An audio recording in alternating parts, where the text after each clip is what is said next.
So, your film is about a young woman in the North Korean countryside. She's a coal miner, but she dreams of being an acrobat in the capital, Pyongyang, the capital of North Korea. What made you want to write this specific story? Do you want to start? You've given away the story. It's the story of a girl who basically, I think the strongest thing about the film is it's an individual, it's a very strong individual, and she wants to basically fulfill her dream, her own dream. Mm-hmm. And that's a universal message, and something that Anja and I both thought would be very important if we were going to make a film in North Korea, that it would be something light and entertaining. We both came at it from sort of two different angles. I've been in and out of North Korea every month for 20 years, made 3 docs, and helped with the North Korea, the classic Pyongyang International Film Festival. And we have shown before 1 or 2 Western films, and I've seen an audience that enjoyed humour, and that we realised that the North Korean audience, there was an audience there ready to have something, and perhaps something of their own. And that was, so my wish was to make something for a North Korean audience that was accessible to the outside world. We came up with the idea in 2006, so we worked 6 years on making the movie.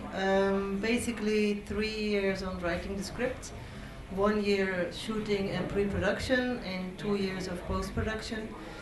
We did not want to make a movie about politics or war or violence, sex, drugs, not rock and roll. We wanted to make a romantic comedy in North Korea. Boy meets girl, girl meets boy, and they fall in love. Why? Because I like those kind of movies. Not that I'm addicted to romantic comedies, but especially in Belgium, maybe also over here in Sweden, I don't know, most of the movies made are really very heavy. If you go to the cinema, you pay 7 or 9 euros for a ticket, and you come out depressed. When I go to the movie, I want to be entertained. I just want to fly out of the cinema and think, oh nice, I had 2 hours of good fun. And what made you want to do a romantic comedy in North Korea and not in Belgium, for instance? What is it about the country that you... There is not so much something about the country. It could have happened anywhere with any other country. I visited in 2002 the Pyongyang Film Festival also, there where we met for the first time.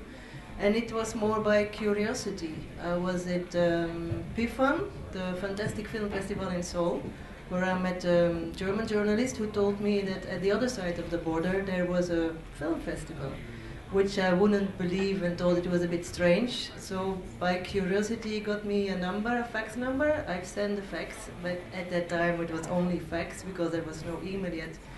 And I got invited, and that's how I met Nick, and then, yeah. I've interviewed a lot of authors and poets from closed countries like Iran or Syria, and they always tell stories about how they elude censorship, how they get away from censorship. For instance, I interviewed an Iranian writer, and she said that harmonic dancing, for instance, in a text means having sex. But because you can't say having sex, you just write harmonic dancing. What strategies did you have to develop while writing the script?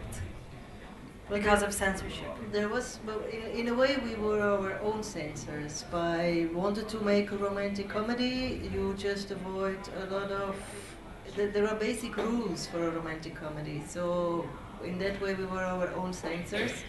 What we would love to have is like a kiss at the end, but that's something that is culturally not possible in North Korean films.